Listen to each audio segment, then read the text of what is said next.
እግዚአብሔር እናመሰግናለን። ትምህርታችንን እንቀጥላለን።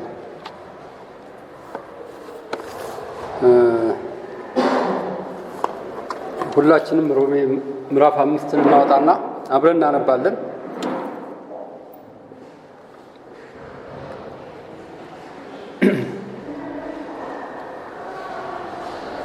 በጌታ በኢየሱስም አነባዋለሁ፣ ተከታተሉኛላችሁ።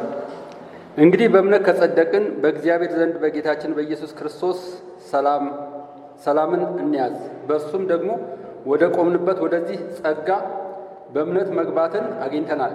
በእግዚአብሔርም ክብርም ተስፋ እንመካለን። ይህም ብቻ አይደለም፣ ነገር ግን መከራ ትዕግስትን እንዲያደርግ፣ ትዕግስትም ፈተናን፣ ፈተናም ተስፋን እንዲያደርግ እያወቅን በመከራችን ደግሞ እንመካለን።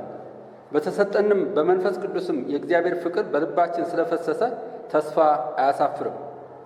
ገና ደካሞች ሳለን ክርስቶስ ዘመኑ ሲደርስ ስለ ኃጢአተኞች ሞቷልና። ስለ ጻድቅ የሚሞት በጭንቅ ይገኛል፣ ስለ ቸር ሰው ግን ሊሞት እንኳን የሚደፍር ምናልባት ይገኝ ይሆናል። ነገር ግን ገና ኃጢአተኞች ሳለን ክርስቶስ ስለ እኛ ሞቷልና፣ እግዚአብሔርም ለእኛ ያለውን የራሱንም ፍቅር ያስረዳል። ይልቁንስ እንግዲህ አሁን በደሙ ከጸደቅን በእርሱ ከቁጣው እንድናለን። ጠላቶች ሳለን እግዚአብሔር በልጁ ሞት ከታረቅን፣ ይልቁንም ከታረቅን በኋላ በሕይወት እንድናለን። ይህም ብቻ አይደለም፣ ነገር ግን አሁን መታረቁን ባገኘንበት በጌታችን በኢየሱስ ክርስቶስ በኩልም በእግዚአብሔር ደግሞ እንመካለን። ቁጥር 6 ከ20 ጀምሮ አነባዋለሁ። የኃጢአት ባሪያዎች ሳላችሁ ከጽድቅ ነፃ ነበራችሁ። እንግዲህ ዛሬ ከምታፍሩበት ነገር ያን ጊዜ ምን ፍሬ ነበራችሁ? የዚህም ነገር መጨረሻው ሞት ነውና። አሁን ግን ከኃጢአት አርነት ወጥታችሁ ለእግዚአብሔርም ተገዛችሁ። ልትቀደሱ ፍሬም አላችሁ። መጨረሻውም የዘላለም ሕይወት ነው። የኃጢአት ደሞዝ ሞት ነውና፣ የእግዚአብሔር የጸጋ ስጦታ ግን በክርስቶስ ኢየሱስ በጌታችን የዘላለም ሕይወት ነው። ጌታ እንዲያስተምረን አብረን እንጸልይ። ጌታ ሆይ እናመሰግንሃለን፣ እናከብረሃለን። የረዳሃን አንተ ስለሆንክ፣ ያገዝከን አንተ ስለሆንክ፣ በእንዲህ አይነት ሁኔታም ደግሞ እንድንገናኝ እንድንማማር እድል የሰጠህን አንተ ስለሆንክ ክብር ለአንተ ይሁን። እግዚአብሔር ሆይ አሁንም ደግሞ ስንማማር ጸጋህ እንዲበዛልን፣ ለእኔም አንደበት እንድትሆነኝ፣ ለወገኖችም ደግሞ እግዚአብሔር ሆይ ያንተን ሐሳብ በሚገባ መረዳት መገንዘብ እንዲችሉ እንድትረዳቸው እለምንሃለሁ። እግዚአብሔር ሆይ ጉባኤያችንን ሁላችንን አንተ ተቆጣጠር። አቅማችን አንተ ነህ፣ ብርታታችን አንተ ነህ። የቃልህን ፍቺ የምትገልጽ የምታበራ አንተ ነህና እግዚአብሔር ሆይ አንተ እንድትረዳን እንለምንሃለን። በነገር ሁሉ በመካከላችን የአንተ መገኘት ሕያው ቃልህን የምናይበት መሆኑ ተረድተን በዝግታ እግዚአብሔር ሆይ በማስተዋል ጸጥ ብለን ጌታ ሆይ ቃልህን እንድንማር እርዳን። በኢየሱስ ክርስቶስ ስም አሜን። ይሄ ያነበብኩት የእግዚአብሔር ቃል ነው። ሁላችሁም እንደምታውቁት የእግዚአብሔርን ቃል አንብበናል። የምንነጋገረው የእግዚአብሔርን ቃል በሚለን መንገድ ነው። ስለዚህ ይህንን እውነት እግዚአብሔር እንዲያስተምረን ጸልየናል። የሚረዳን እግዚአብሔር ነው። ባለፈው ሳምንት ስለ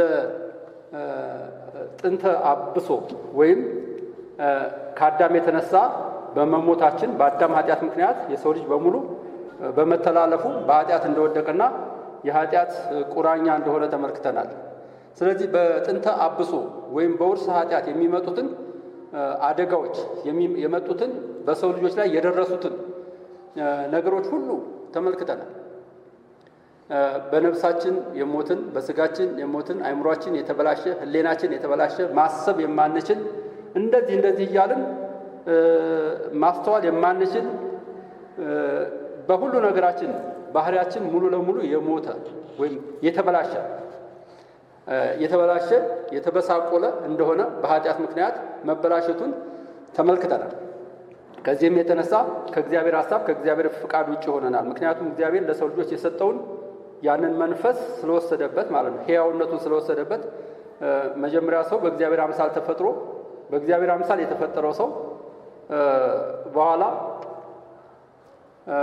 የእግዚአብሔርን ሕግ በመጣሱ በኃጢአት ወደቀ ብለን ወደ 7 የሚሆኑ በጥንተ አብሶ ወይም በኃጢአት መውደቅ ምክንያት የመጡብንን አይተናል። ዛሬ እንግዲህ የጸጋውን ባለቤት እግዚአብሔር መሆኑንና እንዲሁም ደግሞ በጸጋ የዳንበትን መንገድ እንመለከታለን እንደ ጌታ ፈቃድ። ስለዚህ የጸጋን ምንነት ባለፈው ተመልክተናል።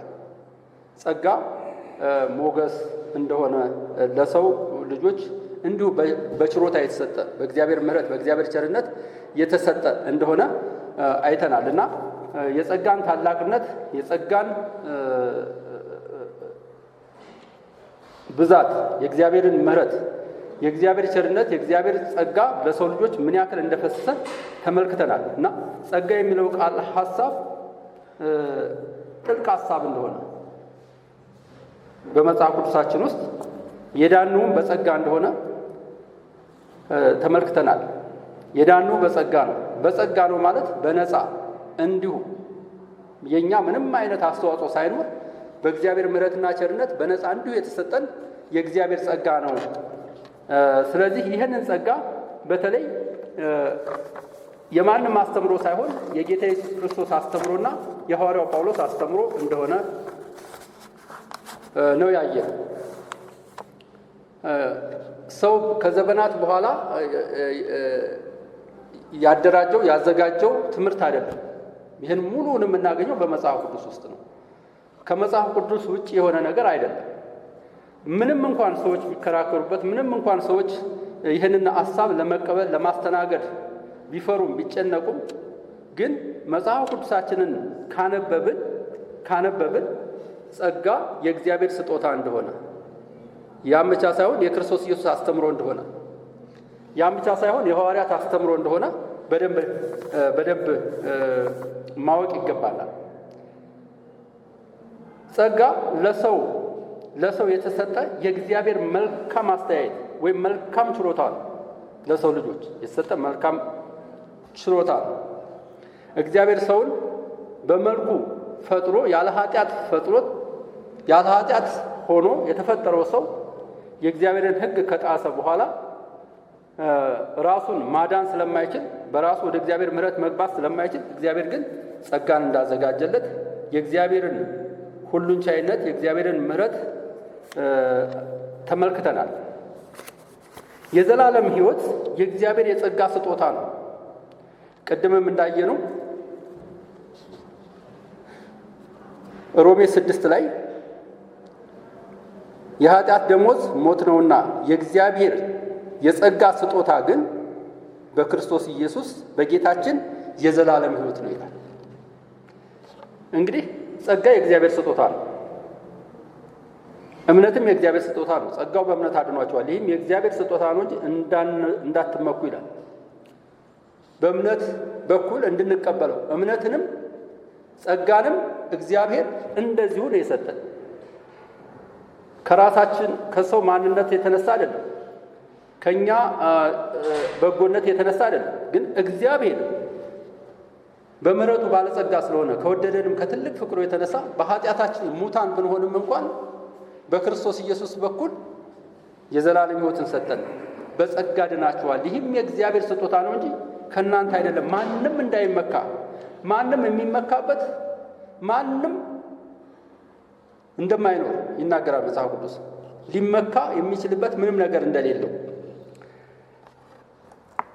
እንዲሁ ጸጋ ሉዓላዊ ስልጣን ካለው ከእግዚአብሔር ለሰው ልጆች የሚሰጥ በረከት ነው። እግዚአብሔር ሉዓላዊ አምላክ ነው። ሁሉን ነገር እንደወደደ እንደፈቀደ የሚያደርግ አምላክ ነው። ስለዚህ ከሉዓላዊ ስልጣኑ የተነሳ ከሉዓላዊ ፍቃዱ የተነሳ እግዚአብሔር ሰዎች የሚድኑበትን መንገድ በጸጋ እንዲድኑ አደረገ። ምክንያቱም ምንም አቅም ስለሌለው የሚድንበት ሕግንም በመፈጸም ሆነ ማንኛውንም ስራ በመስራት ምንም በማድረግ ቢሆን መጽደቅ ስለማይችል እግዚአብሔር ግን በምህረቱ ባለጸጋ ስለሆነ በጸጋ የምንድንበትን መንገድ አዘጋጀልን። ዓለም ሳይፈጠር እግዚአብሔር በክርስቶስ ጸጋ አዳነን ይላል። ሁለተኛ ጢሞቴዎስ ምዕራፍ 1 ቁጥር 9፣ ኤፌሶን ምዕራፍ 1 ከቁጥር 3 እስከ 5 ያለውን ክፍል ስንመለከት ዓለም ከመፈጠሩ በፊት በጸጋ የምንድንበትን መንገድ እግዚአብሔር እንዳዘጋጀልን ይናገራል። ዓለም ሳይፈጠር እኛ ሳንኖር በሌለንበት የጽድቅ ስራን እንድናገኝ፣ ጽድቅን እንድናገኝ፣ ሕይወትን እንድናገኝ፣ የዘላለም ሕይወትን እንድናገኝ፣ የመንግስቱ ወራሾች እንድንሆን፣ እንደገና ከእግዚአብሔር ጋር እንድንታረቅ፣ እንደገና ወደ እግዚአብሔር መንግስት እንድንመጣ እግዚአብሔር እኛ በሌለንበት የሰራውን ስራ ታያላችሁ። በሰማያዊ በረከት የባረከን የጌታችን የኢየሱስ ክርስቶስ አምላክና አባት ይባረክ ይላል ኤፌሶን ላይ። በሰማያዊ በረከት የባረከን በምድራዊ በረከት አይደለም። እንደገና የምንታረቅበትን፣ እንደገና የምንስማማበትን፣ እንደገና ወደ ጸጋው የምንድንበትን፣ ወደ ደህንነት የምንመጣበትን። ይሄ ሁሉ ሲሆን በመጨረሻ ግን ጊዜው ሲደርስ በመጨረሻው ዘመን በኢየሱስ ክርስቶስ በኩል እንድንድን ጊዜው ሲደርስ በጸጋ አምነን እንዳለን አንዳንድ ድሮ የማነባቸው መጽሐፍቶች ነበሩና በጣም ይከብዱኝ ነበር። በጣም ከመክበዳቸው የተነሳ የምጠይቀው ሰው ሁሉ አጣ ነበርና ጀስቲፊኬሽን ቢፎር ጋድ ኖት ባይ ፌዝ የሚል መጽሐፍ አለኝ እና ያን መጽሐፍ ጥንት ነው የማነበው፣ ድሮ ገና አዲስ አበባ ሳልመጣ ማለት ነው። እና ሪጀነሬሽን ኤንድ ኮንቨርሽን፣ ሪጀነሬሽን ፊኖሜና፣ ጋድስ ዲክሪ፣ ጀስቲፊኬሽን ቢፎር ጋድ ኖት ባይ ፌዝ እነኝ የሚሉትን መጽሐፎች ድሮ ገና አነብ ነበርና ጀስቲፊኬሽን ቢፎር ጋድ ኖት ባይ ፌዝ ምን ማለት ነው? በጣም ግራ ይገባኝ ነበር። እውነቴን ነው የምነግራችሁ። የሚያስረዳኝ ሰው ሁሉ እፈልግ ምን ማለት ነው? በኋላ ሲገባኝ በእምነትም አይደለም፣ እውነትም ሄዳሉ በጸጋ ነው። ጸጋን የሰጠን ራሱ እግዚአብሔር ነው። ጸጋውን በጸጋ ደህንነትን እንድንቀበል አንድ ፕሮፌሰር አንድ ጊዜ ሲያስተምሩ የኢቲሲ ፕሮፌሰር ናቸውና እዚህ እኔ የምማርበት ትምህርት ቤት መጥተው ሌክቸር ሲያደርጉ ነው ጥያቄ ተጠየቁ። እምነት ምንድን ነው ተብለው ነው የተጠየቁትና የሆነ ፔፐር ሲያቀርቡ ነው። እንግሊዛዊ ናቸው። እምነት ምን ማለት ነው? እምነትማ አንድ ነገር ሲሰጥህ ከሰው እንዲህ እንደምትቀበለው እምነት ጸጋውን የምንቀበልበት ነው ብለው ነው ሲያስረዱ። አገላለጣቸው ለእኔ ተመችቶኛል እና የምንቀበልበት ጸጋውን የምንቀበልበት የእግዚአብሔርን ምሕረት የምንቀበልበት እንደሆነ ነበር ያስረዱ የነበረው። ዛሬ በጸጋ እንድንድን እግዚአብሔር በክርስቶስ ኢየሱስ የዘላለም ሕይወት ባለቤት እንድንሆን አደረገ። እነኚህ ክፍሎች ስንመለከት በብዙ የመጽሐፍ ቅዱስ ክፍሎች ውስጥ ተጠቅሰው እናገኛለን። በተለይ በአዲስ ኪዳን በጸጋ መዳን ክርስቲያን በጸጋ ስለዳነ ክርስቲያን ከጸጋ በታች እንጂ ከሕግ በታች ባለመኖሩ ከሚከብድበት ሸክሞች ሁሉ አርነት ወጥቷል። የሚከብዱበት ማድረግ የማይችላቸው መፈጸም የማይችላቸው 3 ነገሮች አሉ። ባለፈው ሳምንት ጥያቄው ተጠይቆ በፊት የወዳኛው ሳምንት ጥያቄው ተጠይቆ አሁን ባለፈው ሳምንት ደግሞ መልሱ ተመልሷል። በእርግጥ የጠየቁትም ሰዎች አሁን መልሱ ተመልሷል ብለውኛል። ግን ሮሜ 6 ቁጥር 14 ላይ የሚከብዱ ነገሮች እንዳሉ ማድረግ የማንችላቸው ነገሮች እንዳሉ ይናገራል። ኃጢአት አይገዛችሁምና ከጸጋ በታች እንጂ ከሕግ በታች አይደላችሁምና። ኃጢአት አይገዛችሁም። ኃጢአት ሊያሸንፋችሁ አይችልም። ኃጢአት ከእግዚአብሔር መንግሥት ሊያወጣችሁ አይችልም። የሚከብዱን ብዙ ነገሮች አሉ፣ ማድረግ የማንችላቸው ማለት ነው። ለምሳሌ አንደኛውን ብንመለከት አስቀድሞ እንዳየነው ሕግን በመፈጸም በእግዚአብሔር ፊት ተቀባይነት ከማጣት ሸክም አርነት ወጥታችኋል። ምክንያቱም የዳኑ በጸጋ ስለሆነ ሕግን በመፈጸም ትድናላችሁ። የሚል አስተምሮ እንደ ገላትያ ላይ እንደምናየው ሕግን በመፈጸም ሕግን ካልጨመራችሁበት ጸጋ ብቻውን አያድራችሁ እንዴ? ለምን? ይሄንማ መተው የለብንም። ስለዚህ ሕግን መፈጸም አለባችሁ፣ ሕግን ጠብቁ እያሉ ያስተምሩ ነበረ። ሐዋርያው ጳውሎስ ንጹሑን ወንጌል፣ ትክክለኛውን ወንጌል ሰብኮ ከሄደ በኋላ ሌሎች ከኢየሩሳሌም መጥተው እንደገና ሊጭኑባቸው ፈለጉ፣ ሌላ ጭነት፣ የድሮውን ሕግ። ስለዚህ በጸጋ ብቻ መዳን አይቻልም። በእምነት ብቻ መዳን አይቻልም። ምራቂ ያስፈልጋል። ሌላ ተጨማሪ ነገር ያስፈልጋል። ስራ ያስፈልጋል። ጸጋ ብቻውን ሊያድን አይችልም። ምክንያቱም መገረዝ አለባችሁ። ሐዋርያው ጳውሎስ የሚያስደነግጥ ነገር ነው የተናገረው። እንግዲህ ሊገረዙ የሚፈልጉ ወይም ጸጋን ያክፋፉ ሰዎች፣ በጸጋ መዳን የሚያክፋፉ ሰዎች ለመገረዝ ካስፈለጉ ሙሉ ለሙሉ ያስወግዱት። ይሄ መገረዝ ብቻ አይደለም ብሎ ነው ያላቸው። ይሄ ከባድ አባባል ነው። መቼም ሐዋርያው ጳውሎስ የሚናገራቸው ነገሮች በጣም ከባዶች ናቸው ከጸጋ የተነሳ። ምክንያቱም የጸጋን ምንነት በደንብ አጉልቶ የሚናገረው ሐዋርያው ጳውሎስ ስለሆነ። ሁለተኛው ከኃጢአት ስልጣን አርነት ወጥተናል። እዚሁ ላይ እኮ ነው የሚናገረው። አርነት ታውቃላችሁ? አርነት ማለት ነፃ መውጣት ማለት ነው። አርነት ወጥታችኋል። አሁን ከክርስቶስ ጋር አንድ በመሆን የእግዚአብሔር ሕግ በመፈጸም እንጀምራለን። አሁን ኃጢአት አይገዛንምና የእግዚአብሔርን ሕግና ፈቃድ ሁሉ እየመረመርን መንፈስ ቅዱስ በሚሰጠንም ኃይል በደስታ እንከተለዋለን። በደስታ ጌታን እንከተለዋለን። ስለዚህ ኃጢአት ሊገዛችሁ ሊቆጣጠራችሁ አይችልም ነው የሚለው። አርነት ወጥተናል፣ ነፃ ወጥተናል። ያለ ኃጢአት እንድንኖር አድርጎናል። ያለ ኃጢአት የምንኖርበትን እድልና ፋንታ አግኝተናል። በሰማያዊ በረከት የባረከን የጌታችን የመድኃኒታችን የኢየሱስ ክርስቶስ አምላክ ይባረክ። ያለ ነውር እንሆን ዘንድ ያለ ኃጢአት እንሆን ዘንድ አስቀድሞ እኛን ከመዳናችን በፊት ነውር አልባ እንድንሆን አደረገ። ነውረኞች እኮ ነን፣ ኃጢአተኞች እኮ ነን። በጣም ከእግዚአብሔር ሕግ ውስጥ ይወጣል። በራሳችን መንገድ የምንሄድ እግዚአብሔርን ያሳዘንን ፍጥረት ነበርን። ነገር ግን ንጹሕ አድርጎ አርነት የእግዚአብሔርን ፍትህ ስትመለከቱ በጣም ከባድ ነው። በጣም ይገርማል። ሌላው ሶስተኛውን እንመልከት። ከፍርሃት ባርነት ወጥታችኋል ይላል። እንደው እጠፋ ይሆን እንደው ምን ነው የኔ ዕድል ፋንታ፣ ምን ነው ዕጣ ፋንታዬ እንዳንል ሮሜ 8 ቁጥር 15 ላይ ያለውን ክፍል ነው እዚህ ቦታ ላይ ለመጥቀስ የሞከርኩት። ከፍርሃት ነፃ ወጥታችኋል። እዚህም ባነበብኩት በምዕራፍ 5 ላይ አለ። ከመፍራት ከመስጋት ከመጨነቅ ነፃ ወጥታችኋል።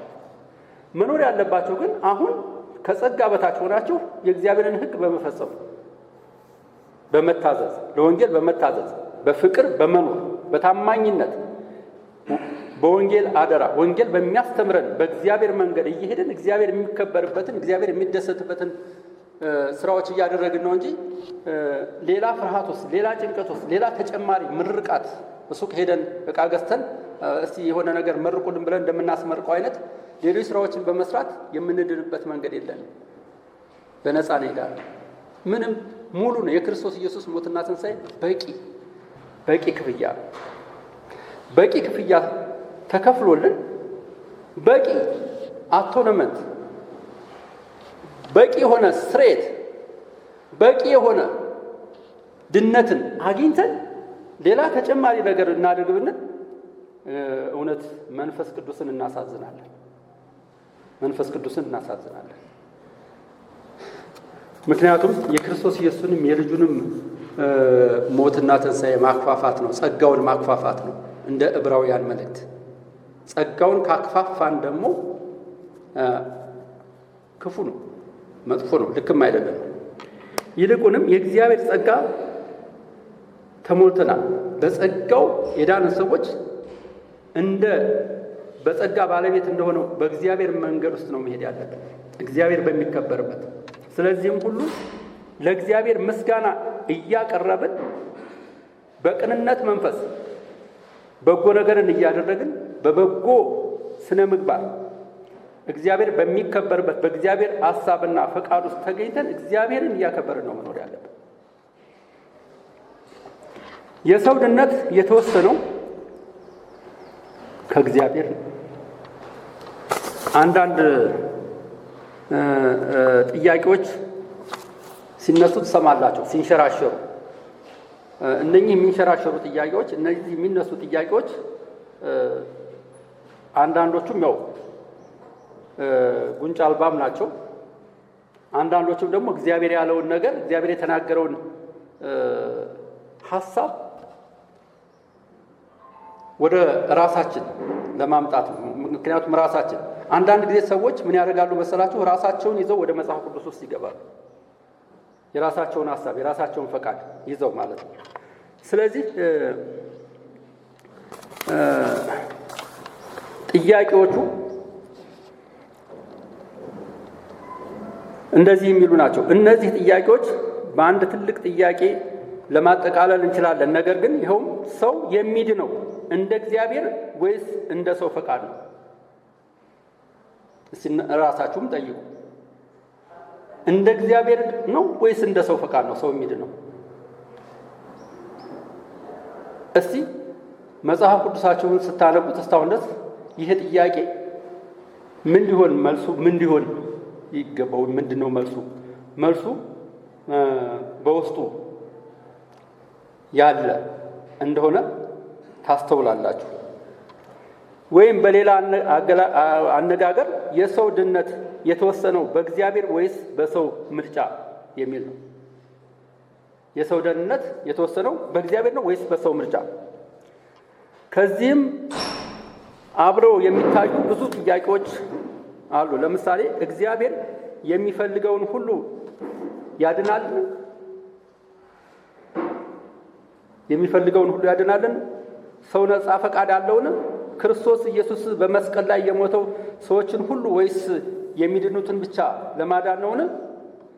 ሰው እስከ መጨረሻው ለእግዚአብሔር ጸጋ እምቢ ማለት ይችላልን? ሬዚስት ማድረግ ይችላል? አልቀበልም ማለት ይችላልን? እነኚህ ጥያቄዎች እነሳሉ። ከዳነ በኋላ ለዘላለም ሊጠፋ ይችላልን?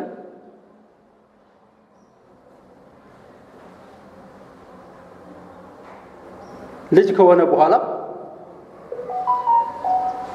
ወደ እግዚአብሔር መንግሥት ከገባ በኋላ ድነትን ካገኘ በኋላ ውጀትን ካገኘ በኋላ ከተዋጀ በኋላ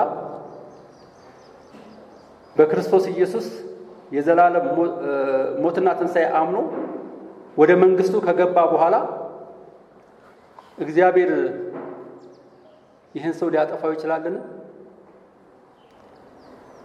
አንዳንድ ሰዎች ያው እግዚአብሔር ላጲስ ያለው ይመስላቸዋል። ላጲስ አለውና እግዚአብሔር ስለዚህ አንዳንድ ጊዜ ስተት ሲሰራ ስርዝ እንደገና ደግሞ መልካም ስለሆነ እንደገና ስንመለስ ደግሞ እንደገና አስተካክሎ የሚጽፈን አስተካክሎ ደግሞ የሚያቆመን የሚመስላቸው ሰዎች አሉ። ይሄንን እንግዲህ ወደፊት እንመለከተዋለን። ግን እንዲሁ በደፈናው ሰዎች እንደዚሁ የሚሰጧቸው መልሶች አሉ። አንዳንዶቹ አዎን፣ አንዳንዶቹ ደግሞ አይደለም ነው። እነኚህ ከላይ የተጠየቁት አንዳንዶቹ አዎን ልክ ነው፣ አንዳንዶቹ አይ አይደለም፣ ከሁለቱ ውጪ ብዙም አይሆንም። ሌላው ይሄ የእግዚአብሔር ምስጢር ነው። የእግዚአብሔር ምስጢር ስለሆነ ይህንን ደግሞ እኛ ልናውቀው አንችልም በማለት ወደ ተቻለ አመለካከት የሚሄዱ ሰዎች አሉ። ልክ ነው። የእግዚአብሔር ምስጢራዊ የሆኑ ነገሮች እኛ ሙሉ እንድንረዳቸው የማንችላቸው ነገሮች አሉ። ተማሪዎች ነን። ዛሬም እስከ ሕይወታችን ፍጻሜ ድረስ እየተማርን ነው የምንሄደው። የእግዚአብሔርን ቃል እየተማርን ነው። ባለን ጊዜ ውስጥ እንኳን ለመመርመር ፈቃደኞች አይደለንም ብዙዎቻችን። እውነት ለመናገር ከሆነ ለመማር የእግዚአብሔርን ቃል ለመማር አብሮ ለመሆን ለማጥናት ፈቃደኞች አይደለንም። ግን ሺህ ጊዜ ብናጠና ብዙ ጊዜ የፈለገውን ያክል ብናጠና ሙሉ እውቀት ላይኖረን ይችላል። ምስጢር የሆኑ ነገሮች፣ ያልተገለጡ ነገሮች እግዚአብሔር አሁን አይደለም ብለን የማንመልሳቸው ብዙ ነገሮች ሊኖሩ ይችላሉ። የፈለገው ፕሮፌሰር ብንሆን፣ የአዲስ ኪዳን ፕሮፌሰር ብንሆን፣ የኦልድ ቴስታመንት ፕሮፌሰር ብንሆን፣ በሆነ ነገር እንደው በሮሜ መጽሐፍ ላይ ፕሮፌሳይዝድ ብናደርግም እንኳን እግዚአብሔር ግን በመንፈስ ቅዱስ አማካኝነት የሚገልጽልን ብዙ ነገሮች አሉ። እነኛን ነገሮች ማወቅ ይኖርብናል። በእግዚአብሔር ቃል ውስጥ ምስጢር የሆኑትን ነገሮች እነኛን በስነ አፈታት መንገድ መመርመር ይኖርብናል። አንዳንዶችን ለመረዳት ማለት ነው። የተደበቁትን እግዚአብሔር ሆነ ብሎ የደበቃቸውን ነገሮች ምንም ማድረግ አንችልም። እንደኛ እንደ ባፕቲስቶች ደግሞ እግዚአብሔር በቃሉ ላይ ዝም ያለውን ነገር እኛም ዝም ማለት ነው ያለብን። ገብተን መፈትፈት የለብንም ያልገባንን ነገር። አንዳንድ አስተማሪዎች ደስ ይሉኛል። በቴዎሎጂ ትምህርት ቤትም ስትጠይቋቸው በተለይ ፈረንጆች ሆኖ ይሄን አልደረስኩበትም አላውቀውም ይሏቸዋል። ሆነስትሊ አንዳንዶች ደግሞ ሳይገባቸው ግራ ጋብተዋቸው መልስ ሰጧቸውና ቁጭ ከዚያ በኋላ እናንተ ግራ ተጋባላችሁ። መልሱን አታገኙትም እናንተ ወይ መርምራችሁ ካልሆነ በስተቀር። ያልገባንን ነገር በደንብ ያልተረዳነውን ነገር አይ ይሄን እዚህ ላይ አላወቅኩበትም ማለት ትልቅ ብልህነትና ጨዋነት ነው። የጸጋ ባለቤት የሆነው እግዚአብሔር የጸጋውን ባለጸግነት እንዲገልጽልን ማየት ነው ያለው። የጸጋው ባለቤት እግዚአብሔር ነው። እግዚአብሔር ፍቅር ነው። አንደኛ ዮሐንስ ምዕራፍ 4 ቁጥር 8 እና 16 ላይ እግዚአብሔር ፍቅር ነው ይላል። የፍቅሩን በጸጋው በምሕረቱና በትዕግስቱ ገልጾታል። አስደናቂ ነው የእግዚአብሔር ምሕረት፣ የእግዚአብሔር ፍቅር። ከሁሉም በላይ ፍቅሩን የገለጠው አንድያ ልጁን በመስጠት ነው። አንድ ልጁን ዓለምን የፈጠረበት አንድ ልጁን ሰጥቶ በእኔና በእናንተ ለእኔና ለእናንተ ምትክ ሆኖ ከመሞት በላይ ከዚህ በላይ ፍቅር አለን?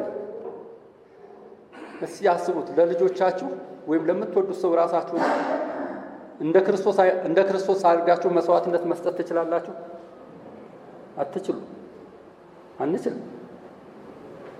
እሱ ግን እግዚአብሔር አንድ ልጁን ገና ኃጢአተኞች ሆነን ሳለን፣ ገና የማንረባ ሆነን ሳለን፣ ከመንገዱ ወጥተን እግዚአብሔር በምሕረቱ ባለጸጋ ስለሆነ ገና ኃጢአተኞች ሳለን በጸጋ እንድንድን አደረገን። ይህ በጣም አስገራሚ የእግዚአብሔር ፍቅር ነው። ክርስቶስ ኢየሱስ እግዚአብሔር ክርስቶስ ኢየሱስን የዓለም ብርሃን፣ ፍቅሩን ብቻ ሳይሆን የምናየው የእሱን ብርሃንነትን ጭምር ነው የምናየው። የሕይወት ብርሃን ፍጹም ቅድስናውን ፍጹም የሕይወትን ብርሃን ማብራቱንና ወደሱ የምንገባበትን ወደዚያ ምሕረት የምንገባበትን የጸጋውን ባለጸግነት ኃይል ገልጾልን ነው የመጣ በሥጋ የተገለጠ። እግዚአብሔር ዓለምን ከመፍጠሩ በፊት እንደ በጎ ሐሳቡና እንደ በጎ ፈቃዱ ከዘላለም ኩነኔ፣ ከዘላለም ፍርድ፣ ከዘላለም በቀል እንድንድን አደረገ። ዓለም ከመፈጠሩ በፊት እግዚአብሔር ይሄ የእግዚአብሔር ውሳኔን ነው የምንመለከተው። አስቀድሞ የእግዚአብሔርን ውሳኔን መወሰን እግዚአብሔር አስቀድሞ የወሰነውን ነገር። አንዳንዶች እግዚአብሔር ልዩ ልዩ ነገሮችን ፈቅዷል እንጂ ውሳኔ የሚባል ነገር የለም እግዚአብሔር አልወሰነም የሚሉ ሰዎች አሉ።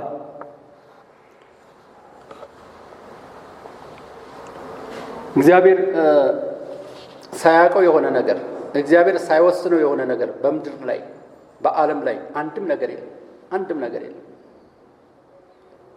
ለምሳሌ ማቴዎስ ላይ እንኳን ብንመለከት ማቴዎስ 10 አካባቢ ላይ ስንመለከት ያለ አባታችሁ ፍቃድ አንዲት ድንቢጥ እንኳን ያለ አባታችሁ ፍቃድ በምድር ላይ አትወድቅም ወይም አትኖርም እንደሚል እንደዚሁ አንዲት ጸጉር ያለ አባታችሁ ፍቃድ አትነቀልም ወይም አትጠፋም ይላል። ስለዚህ ጸጉራችን ስናበጥር በሱ ፍቃድ ይሆን እየተበጣጠሱ የሚወድቁት? ምን እንግዲህ እግዚአብሔር እንግዲህ ሰውኛ በሆነ ወይም እኛ በሚገባን መንገድ የሚገልጽበትን አገላለጽ ነው የምንማየው። ስለ ጸጉር እግዚአብሔር ግድ ብሎት አይደለም። ስለ አንዳንድ ቁሳዊ ነገሮች እግዚአብሔር ግድ ብሎት አይደለም። ሁሉም ነገሮች የተፈጠሩት ለሰው ልጆች ነው። ሁሉም ነገር አንዳንድ ምሳሌዎችን እግዚአብሔር ሲጠቀም በቃሉ ሲጠቀም ስለ እነዚያ ነገሮች ግድ ብሎት ሳይሆን ስለኛ ስለ ሰው ልጆች ግድ ስለኝ ያለ አባታችሁ ፈቃድ ያለ እግዚአብሔር ፈቃድ አንዲት ጠጉር እንኳን ከጸጉራችሁ አትነቀልም ሲል ከእናንተ መካከል አንድ እንኳን የሚጠፋ የለም እያለ ነው። አንድ እንኳን ያለሱ ፈቃድ ምንም ነገር ሊሆን አይችልም እያለ ነው። ምንም ነገር የእግዚአብሔር ውሳኔ የእግዚአብሔር ፈቃድ እንደሱ እውቅና የተሰጣቸው እንደሆኑ ልናስተውል ይገባናል። በእግዚአብሔር የተወሰነው ሐሳቡና በቀድሞ ዕውቀቱ የሆኑ ነገሮች ናቸው እንጂ እንደ ሰው ሐሳብና ፈቃድ የሆኑ አይደሉም። እግዚአብሔር እንደወደደና እንደፈቀደ ነው ሁሉን ነገር የሚያደርገው። እንግዲህ የእግዚአብሔር ውሳኔ ሁሉን ያጠቃልላል። በዓለም የሚሆነውን ሁሉ ማንኛውንም ድንገተኛ የሆኑ ነገሮችም ቢሆኑ እንዲሁም ደግሞ ይመጣሉ የተተነበዩ የታወቁ ነገሮችም ቢሆኑ በእግዚአብሔር ዘንድ ድንገቴ አይደሉም፣ ግን በእግዚአብሔር ዘንድ የተወሰኑ ናቸው። ለሰው ድንገቴ ሊሆኑ ይችላሉ። በሕይወታችን ውስጥ የሚገጥሙ በሕይወታችን ውስጥ የሚሆኑ ነገሮች ሁሉ ድንገታዊ የሆኑ ነገሮች፣ ቅጽበታዊ የሆኑ ነገሮች፣ ሳናቃቸው የሆኑ ነገሮች ሊመስለን ሊሆን ይችላል። ነገር ግን እግዚአብሔር ዘንድ ድንገት የሚባል ነገር የለም። ምክንያቱም እግዚአብሔር ሁሉን አዋቂ ነው። እግዚአብሔር ሁሉን ቻይ ነው። እግዚአብሔር የማያውቀው ነገር ስለሌለ ማለት ነው።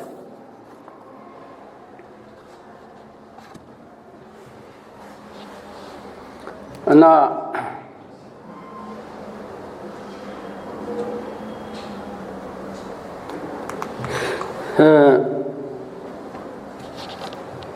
ይህንን ስንመለከት ዛሬ የዚህ ሁሉ ሀቅ መሰረት እግዚአብሔር እንደሆነ ሳይንሳዊ የሆኑ ነገሮችም ሆነ መንፈሳዊ የሆኑ ነገሮች አመክንዮአዊነት ያላቸው ነገሮች አመክንዮአዊ የሆኑ ነገሮች ሁሉ በእግዚአብሔር ሐሳብና በእግዚአብሔር ዕቅድ ውስጥ ያሉ ናቸው። ዛሬ ብዙ ተስፋ የሚቆርጡ ሰዎች አሉ። እንዴት ነው የዘላለም ሕይወት አግኝተናል ብለው ቸርች እየመጡ እየተመላለሱ ጌታን እያመለኩ ግን ተስፋ የሚቆርጡ ሰዎች አሉ። ተስፋ የሚቆርጡት ብዙ ነገር እንደ ወደፊት ምን ይሆን ዕጣ ፈንታዬ፣ እንደው ምን ይሆን መሆን፣ እንዴት ነው አሁን እስከ መጨረሻው የምጸናው፣ እንዴት ሆኜ ነው? የሚያጸናን ጸጋው ነው። የሚያቆመን ጸጋው ነው። ጸንተን እንድንቆም የሚያደርገን የጸጋው ኃይልና ጸጋው ብቻ ነው። ሌላ ምንም ነገር የለም። የኛ ብቃት አይደለም። አንድም ነገር የራሳችን የሆነ ብቃት የራሳችን የሆነ ችሎታ ምንም ነገር የለንም። እግዚአብሔር ኃጢአት ወደ ዓለም እንዲገባ አላደረገም። ለምሳሌ ብንመለከት እግዚአብሔር የኃጢአት መገኛ ምንጭ አይደለም። ኃጢአት ወደ ዓለም የገባው በሰው መጀመሪያ በዲያብሎስ በሰይጣን አማካይነት ነው። ቀጥሎ ደግሞ የእሱን ሐሳብ በመቀበል ደግሞ አዳም እና ሔዋን በአዳም ምክንያት ነው ኃጢአት ወደ ዓለም የገባው። ነገር ግን ከአዳም የተነሳ ያለፈው ሳምንት እንደተመለከተው ሁሉ ኃጢአተኛ ሆነ፣ ሁሉ በደለኛ ሆነ። ስለዚህ ከእግዚአብሔር መንገድ ወጣ፣ ከእግዚአብሔር ሐሳብ ወጣ። እግዚአብሔርን የሚጠላ ሰውን የሚጠላ መልካም በጎ ነገርን የሚጠላ አእምሮ ሁሉ የተበላሸ እግዚአብሔርን መፈለግ የማይችል ፈጽሞ ህሌናው መንፈሱ ሁለንተናው የቆሸሸ የተበላሸ ሆነ። ባለፈው ሳምንት የተመለከትነው ይሄ ነው። የጥንተ አብሶ ወይም ከአዳም በወረስነው ኃጢአት ምክንያት የሰው ልጅ ሁሉ ተበላሸ። ስለዚህ ኃጢአት ማለት የመልካም ነገር አለመኖር ነው። የመልካም ነገር የበጎ ነገር አለመኖር የዚያ ተቃራኒ ኃጢአት ነው። ኃጢአት ከእግዚአብሔር የሚለይ ነው። ከእግዚአብሔር ለዘላለም የሚለይ በዘላለም ኩነኔ ውስጥ በዘላለም ጥፋት ውስጥ የሚያኖር ነው ኃጢአት። ሰው ኃጢአትን ሲሰራ ከእግዚአብሔር መንገድ ይወጣል። ማለትም በክርስቶስ ኢየሱስ ካልዳነ ማለት ነው። በክርስቶስ ኢየሱስ ያለን ሰዎች በጸጋው ያበረታናል፣ ያጸናናል እንጂ ኃጢአትን ሳንሰራ የምንኖርበት ጊዜ አለ ብዬ አላስብም። ምክንያቱም ኃጢአት ይሄ በወደቀው ማንነታችን ውስጥ ያለ ስለሆነ ኃጢአትን ልናደርግ እንችላለን። ነገር ግን በጸጋው ኃይል ተደግፈን በጸጋው ኃይል ግን እንጸናለን። ደህንነታችን ዘላለማዊ ስለሆነ የማይጠፋ ስለሆነ ይህንን የጸጋ ባለቤት የሆነውን ጌታን ልናመሰግን ወይም ልናከብረው ይገባናል። ምክንያቱም በእሱ ምሕረትና ቸርነት ስለሆነ የዘላለም ሕይወት ባለቤት ልንሆን የቻልነው። እግዚአብሔር አስቀድሞ መወሰኑ ድንገተኛ ነገሮችን አያስቀርም። ድንገተኛ የሆኑ ነገሮችን እነኛ በዚያ ሐሳብ ውስጥ በእግዚአብሔር ሐሳብ ውስጥ በእግዚአብሔር እውቅና ውስጥ ያልነበሩ ናቸው ልንል አንችልም። እግዚአብሔር በዚህ ውስጥ የእግዚአብሔርን ምሕረት የእግዚአብሔርን ቸርነት እግዚአብሔርን የምናከብርበት እግዚአብሔርን የምናመሰግንበት ሁኔታ ነው እንጂ ያለን ለምን እንደዚህ ሆነ ብለን የምናስበው ጉዳይ አይደለም። አንድ ወንድም አሁን ካናዳ ውስጥ ነው ያለው። እዚህኛው ቤተክርስቲያን ውስጥ ነው የውሃ ጥምቀት የወሰደውና ደህንነት ተምሮ ጨርሶ በኋላ ከቤት ወጣ። ከቤት ከወጣ በኋላ አንድ ጥያቄ ጠየቀ። ያ የጠየቀው ጥያቄ ምንድነው? አሁን እናቴን በጣም ነው የምወዳት አለ። እሺ አባቴንም እወደዋለሁ፣ ግን እነሱ ይድናሉ ያለ። እኔ ዝም አልኩ። ያጎቱ ልጅ ግን እነሱ ዳግም ካልተወለዱ መዳን አይችሉም። አጠንክሮ ነገረው። እንደው ዳግም ካልተወለዱ መዳን አይችሉም። በአንተ እምነት እንዴት እነሱ ሊድኑ ይችላሉ? ደህንነትን በደንብ አልተማረም እንዴ ብሎ እኔን ጠየቀኛል። አንተም ነው ያስተማርከው፣ እኔም አስተምሬዋለሁ፣ አንተም አስተምረዋል አልኩት። እና ትናንትና በስልክ እያወራን ነበርና ምንድነው እናቴ ከጠፋች ከእናቴ ተለይቼ እንዴት በእግዚአብሔር መንግስት ውስጥ እኖራለሁ? እስካሁን ጥያቄው ነው እስካሁን ድረስ። እና በጣም አንዳንድ ሰዎች የሚጠይቁት ጥያቄ በጣም ከባድ ነው። መልስ ለመስጠትም ያደክማል። እኔ ደህንነትን ማምነው ኢንዲቪጁዋልም ብቻ ባይሆንም መጀመሪያ ግን ኢንዲቪጁዋል፣ ከዚያ በኋላ ነው ወደ ህብረተሰብ ወይም ወደ ማህበረሰብም የምንቀላቀው። ሁላችንም መጀመሪያ እንዲሁ በግላችን ተጠርተን። እግዚአብሔር ይባርክ። ጥያቄና ማዳበሪያ ሀሳብ ካላችሁ